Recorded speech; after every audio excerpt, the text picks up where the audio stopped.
Hi guys, welcome along to another edition of Off Script Extra Time. We're looking back on the big fight, UFC 229, acrimonious in its finale. Robbie Greenfield alongside me. We're joined as well by a very special guest, Rob. We certainly are. Tam Khan has popped back into the studio to go through all the wreckage from UFC 229. What a fight it was. What an aftermath as well, Tam. Let's kick straight off with the fight before we get into the scenes that we saw directly after the fight. Khabib Nurmagomedov, was that performance one that confirmed him as the best there's ever been in the UFC? Yeah, I mean, I think it was flawless. And we always discussed if they stand, Conor will win. If it goes past 2 rounds, Khabib. But I think Khabib won every aspect of MMA. Yeah. He even dropped Conor with a right hand in the second. So I think he shut kind of all the critics up. Maybe in the other Quinta fight, the one before, he was playing possum. He wanted Conor to call him out because this fight was superb in every way. His hands were up, his chin was down, he took shots, he gave them back. He didn't even, I think, broke a sweat. And if you look at the both characters during each round, how Conor was puffing hard, cut, swollen. It was flawless, and Conor McGregor, as we know, is one of the greatest. I mean, he's a double champ, so he's no bum himself. So the way he did that was scary. It was dominant. It was like, I've never seen, I mean, we're just discussing that. He may have lost 1 round in his career now. And even that round was kind of 50-50. Yeah. Talk to us about Conor, if you can, Tam, because I felt, and I said this to you in the preview to this fight, he seemed nervous to me in the lead-up. I know there's been a lot of rhetoric. It's Conor McGregor, you're always going to expect that. Coming in to the octagon, again I felt he's apprehensive here. He knows he's in for a war. It was almost, I don't want to say he was beaten before the fight took place, but there was something in his body language that didn't sit right with me. The feeling there, did you see that? Yeah, I mean, I noticed when he was walking out, he was very dry. Conor always breaks a sweat. A lot of fighters will break a sweat, they'll come out sweating, t-shirt on, hot. He had no t-shirt on, he was looking very dry, and he was just kind of like, he delayed the goodbyes to his coaches, and when he walked in, I think he knew this is his funeral. I think he knew it. I think he thought, right, this is it. I'm going to survive. I don't want to lose, but I'm not looking to win. And that's a wrong mentality against Guy Khabib. I think he came to survive. The whole way he fought, the way he did it, I think he kind of like patted himself on the back for surviving the first round takedowns. So he was looking there to like hold himself for 5 rounds rather than going out to win, and that's the wrong mentality in this game. It was interesting hearing Coach Kavanagh speak on the Joe Rogan podcast about the way they prepared for the fight, the way that the first round went to plan, the second round did not specifically go to plan. They weren't expecting the big shot and the ground and pound. But in terms of then working back into the fight, a lot of the commentary when we were in the fight, Conor was getting back into it in the 3rd round, and it was turning on its head. But the 4th round, Khabib just came in and stamped his dominance. And is there any version of a rematch that you could see Conor prevailing, winning a rematch? I mean, look, there's always that puncher's chance, but even that, Conor had no sting in his punch. It seemed like 2 years have got to him. Every punch was kind of sloppy. Khabib realised that. I think at one punch he punched him. Khabib looked to the floor, spat, and walked forward. He was kind of mocking him in the fight, and then Khabib got brave. It's given a chance of the other fighter to get his confidence. When he sees you haven't got nothing much, that's when Khabib thought, all right, I'm going to back him up now. I mean, there's always a chance, and you can always sell it because it's Conor McGregor, but 99 out of 100 times, Khabib is the better martial artist. I always said that, in a gym, any outside the gym. The only reason I thought Conor would win was the venue, the lights would get to him, the spectacle, but it didn't. It got to Conor more. And I think now you'll see Khabib even more confident, knowing his abilities, knowing he can hurt Conor. The rematch, I think, will be even more devastating.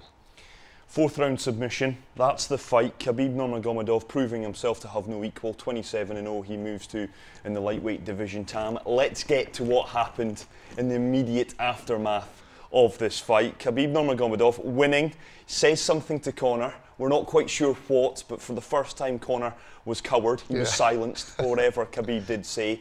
The gum shield came out, and then Khabib launching over the octagon to get at Dylan Dennis, Conor McGregor's jiu-jitsu coach. And then it just erupts. Your reaction to it, and we're going to get to the reasons why you feel, Tam, that Khabib felt so strongly to get outside that octagon. A bad night though. I know Dana White, UFC president, has called it the most disappointing night in his career, the scenes afterwards.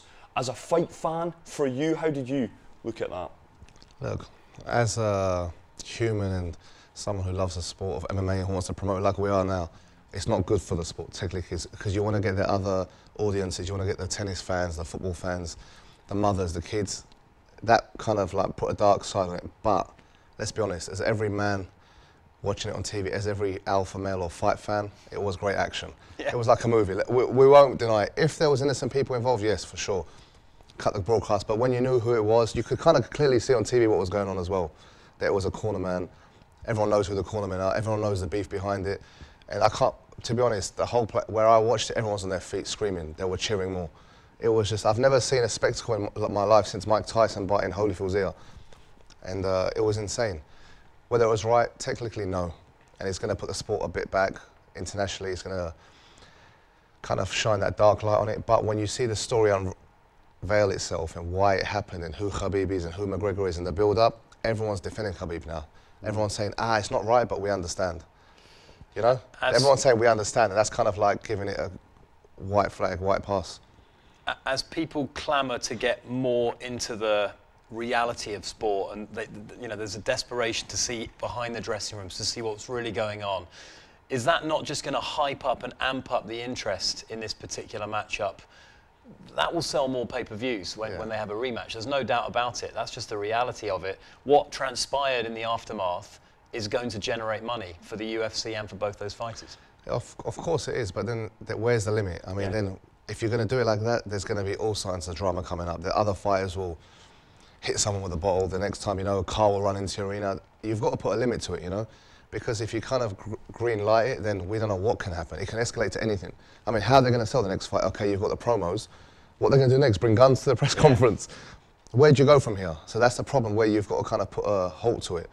I think maybe put some restrictions on both fighters, maybe even give them both suspensions to show you're fair. Maybe Dana White needs to really put something on both of them to say, hey, no more of this.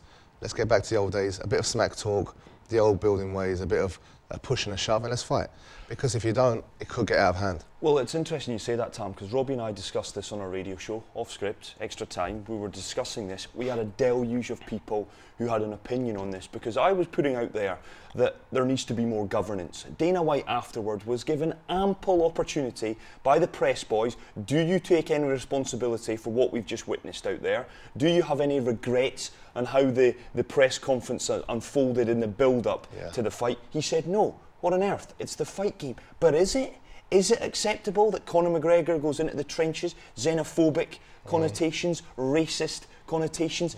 He's attacking Khabib's dad. Is there not a limit there, or is that the world that we live in? They should be, but it's that kind of, it is the world we live in as well. It's that kind of time, and these topics are very touchy now. So if you delve into them, you're going to get exposure, whether it's negative or positive, straight away. It's going to make headlines, and we can blame Conor all we want. Everyone's to blame, from Conor to Khabib to Dana White, but Conor's doing this because he's allowed to. So why stop? If Conor comes in a press conference and says what he wants and gets away with it, and everyone's laughing, he's thinking, okay, I'll do it again. I don't think he went with the intention of thinking how deep it will go. I think he thought it's another Aldo, another he's got into his Dos Anjos, but he didn't realise this guy's waiting. This guy's sitting there, he's going to take this serious. No, I think the world didn't realise. Now they do. I think bar three of us or some of the people who are real journalists in this industry, no one even knew where Dagestan was. Now the world knows. So I think they need to come, like you said, they need a sanctioning body. They need an external company, maybe like you have in the NBA or the Premier League, who can come in, implement sanctions and say, listen, there's guidelines now. Because if not, like I said, it could get much worse. And this, especially this little rivalry between these two guys, I can see some really serious repercussions. Conor not exactly shy and retiring on his Instagram post when he came out. He tweeted, "Good knock, look forward to the rematch," and then he posted a photo with his proper 12 whiskey, just saying that, you know, we lost the match. We won. What did you interpret that? How did they win the? What was it? We lost the battle, but we won the war. We lost the match, but we won the battle. That's right. So the war will go on, or. It was an interesting way of looking at it. I think he's looking for the rematch. Maybe he's saying we enticed them. Maybe he believes he stood off against 3 guys in the cage. You never know how Conor's thinking, but the comments after that you have to read. If you wanted some fun, if you're bored on the afternoon, have a look at the replies. There's been a lot of creative people who've come up with some videos. Some of the memes going around, they're hilarious, and obviously we know what happened that day. I think Khabib, how does Conor come back from this against Khabib? I mean, what can he say in the next press conference? Khabib totally showed he shut him up inside and outside the ring. Whether it's right or not, we can't say. But Conor said he was a bum, he was a rat, he was going to maul him. He said all this sort of stuff, you know, and he was famed for being Mystic Mac, to call predictions accurately. He called Jose Aldo, he called Eddie Alvarez as well. Totally accurately predicted that. And he said he was going to knock out Mayweather in the first round. I mean, you know, you take that with a pinch of salt because of what it was. But he said he was going to finish this quickly, and he was going to humiliate Khabib.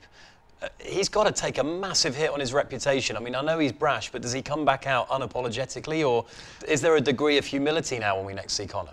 I think if he apologises or kind of like shows a bit of humility, it'll ruin his character. That's not Conor. He can't, because then it's really going to be ridiculous. Then Khabib's got him here. It'll basically be like his little child. He has to stay the same now. It's too late. He has to stay the same. He needs to come out of another angle, maybe target the manager again. I don't know what he's going to do. But at the end of the day, he could call them bullies. You could say that they tried to get him when he was tired. I mean, there's angles he can use. But I think Conor went in there to survive, not to win. Yeah, absolutely. You could tell how he fought, and I think he knew he was not going to win. His body language, the way his eyes were, when the smack talk at the end of the third round, Conor kind of shied away. Khabib was shouting at him. He was like, oh, it's only business. That's kind of like... And Coach Kavanagh has said that they were perhaps a little bit too defensive in their preparations for the fight. I want to pick up something you said in the preview as well, Tam. You mentioned Ronda Rousey. Now, Ronda Rousey and Conor McGregor in the same sentence can only mean one thing. You said if Conor loses, he's in danger of going down the route. If he loses dominantly, and he did. Let's be frank. The nonsense that went off afterwards has actually masked the fact that Conor was given a bit of a lesson in there. What it has done, though, it ensures that his next fight, he needs to win it. Because if he loses his next fight, the Conor McGregor charade, call it what you will, is over. It truly is. I mean, he's lost 3 in the last 5 fights. If you really take a look at his record. Well, so, Diaz, Mayweather, and now Khabib. Most guys in the UFC, or, okay, forget the Mayweather fight, but still, you wouldn't even get a title shot. You wouldn't even be in that spectacle show. It shows he sells, but again, if that didn't happen with Khabib, really we'd be talking about Conor McGregor, is he over, is he hyped? So he kind of got saved by that attack in a way. He should thank Khabib. Because like you said, take away the Khabib attack. If he would have just won, slapped him or said some bad words and just put his hands up in the middle of the ring with a belt, all the journalists will be talking about now, Conor just looked ridiculous against him. Is Conor good? Is Conor even what he said he was? Can he beat Khabib? No chance. Who can he beat? A lot of wrestlers will be watching that and saying, okay, I want Conor next. A lot of the wrestlers will be lining up for Conor. Well, we caught up with a legend of MMA, one of, if not the foremost journalist in the world of MMA, Ariel Helwani. Wanted to get his thoughts not only on Dana White, Conor McGregor, UFC 229, but whether UFC needs more governance. And this is what he had to say. It's hard for me to say if a line was crossed because I'm not the one who's being talked about, but clearly Khabib felt like this had become way too personal. The thing about Conor is that I believe that he subscribes to the notion all's fair in love and fight promotion, and you know, anything goes. And you've seen that not only in the build-up to this fight, but in some of his other fights as well. And for someone like Khabib, who's deeply religious, who's very close to his family, who's very proud of where he's from, I think he did not appreciate some of the things that Conor said. So, you know, I tend to agree with Conor in the sense that, like, look, these guys are fighting in a cage. They're building a fight. They may hate each other. They may not. They're trying to make money, whatever the case may be. I don't know if it's necessarily for me to say that a line was crossed, but clearly for Khabib it was, and I think that's why he snapped on Saturday. You said, I noticed that it was inevitable the UFC would sell or use that brawl to sell a rematch. Is that acceptable, do you feel? I think it is acceptable in the sense that it happened, and it is part of their story. You know, and Dana said this about the bus incident itself. But the problem is that when you come out and say this is disgusting, this is the darkest day, et cetera, and then you use it ad nauseum. You know, I understand that in the moment maybe he's a little emotional, but you can't claim in one breath that it's disgusting and it's reprehensible and all these things, and then use it, you know, to capitalize on the feud and the fight. And I think that is what rubs people the wrong way. And so I have no doubt that in the moment, everyone involved in the UFC were disappointed, and they would have preferred that it did not escalate to that level. I also have no doubt that there are, you know, ideas in all the executives' mind as to how to sell the fight, and I have no doubt that they will use this footage to sell the fight because it happened. It would be, you know, it would be more shocking if they didn't use it. I would just prefer if they're, if they spare us the sanctimonious rhetoric that, this is such a dark day, when we all know that they are going to use it in the near future. The comments that Conor made, and you say that, and it was interesting to see in the octagon itself, that clip of him telling Khabib mid-fight that it was just business, using politics, using xenophobic references, the things he said about his father, the Dagestani culture, all that sort of stuff. Is that something you can regulate, do you feel? Could the UFC intervene to say, listen, if you say X, Y, and Z, if you make it political, if you make it deeply personal, if you attack a man on his religious grounds, then we can, impose sanctions on that? Or do you feel like their place is just to shrug and say it's the fight game? Yeah, I think the latter is more likely. Conor is such a big star. I mean, this is not even close to what you're discussing, but even the fact that the guy is not the champion, and honestly, he's bigger than the belts. He doesn't need the belts, but he's not the champion. They stripped him of the belts, and yet they're assisting in giving him titles to, stand around with and take photos. Conor does whatever he wants. He's the most powerful man in the sport, and that includes anyone in the UFC. And so who is going to tell him what to say and what not to say? I think there's a line somewhere, but I don't think that in their mind he's anywhere near that line, because they didn't punish him for what happened in Brooklyn. They didn't punish him for anything that was said. And I think that to a degree, like, he should, he's a prize fighter. And if you're gonna have him, trot him out there to do media and things like that, you just have to let him make his own bed.